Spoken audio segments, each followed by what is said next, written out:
السلام علیکم ورحمۃ اللہ وبرکاتہ۔ میں سید ابرار نقوی علم رمل کی بات کرتے ہوئے جس طرح کل آپ کو بتایا تھا کہ احکام شکلیہ سے جواب کس طرح طلب کرتے ہیں، ویسے تو ہزاروں کلیاں، سینکڑوں کلیاں، درجنوں کلیاں علم رمل کے بارے میں، تو ہر بندے کا اپنا اپنا تجربہ ہے۔ جو میرے تجربے میں وہی میں آپ کو بتا رہا ہوں، اسٹوڈنٹوں کو وہی میں بتا رہا ہوں۔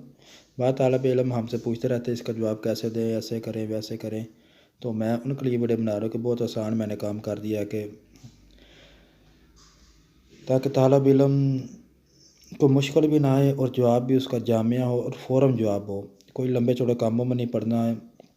بعض کہتے ہیں پہلے کو 10ویں سے ضرب دے، جو جواب آئے اس کو 11 سے ضرب دے، ایسے آپ نے ضربوں کے چکروں میں نہیں پڑھنا، نہ آپ نے نقطے کے چکروں میں پڑھنا ہے۔ بالکل سادہ سا مختصر سا جواب ہے کہ دیکھیں جس طرح یہ اوپر سوال ہوا ہے کہ سائل نے سوال کیا کہ مجھے روزی رزق کی تنگی کا مسئلہ ہے، تو اب آپ نے دیکھنا ہے کہ یہ کون سا کھانا ہوتا ہے، یا کاروبار کا کھانا، یا دوسرا کھانا، مطلب کہ جو آمدن کا کھانا ہوتا ہے وہ آپ نے دیکھنا ہے۔ تو اب ہم نے دیکھا ہے کہ 10واں کھانا جو کہ ہوتا ہے کاروبار کا، اس میں دیکھا ہمرا پڑی ہوئی ہے۔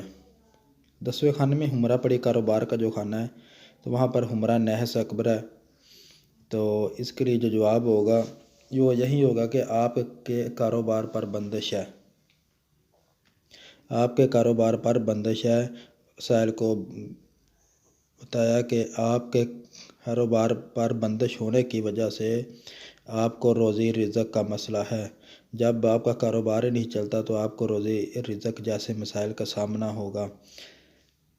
تو اس طرح دیکھیں کہ بالکل سادہ سا جواب، بالکل مختصر سا کلیہ۔ اسی طرح آپ نے بھی جو بھی سوال کی نوعیت دیکھنی ہے، خارج ہے داخل ہے، تو اس سے آپ جواب دے دینا ہے۔ والسلام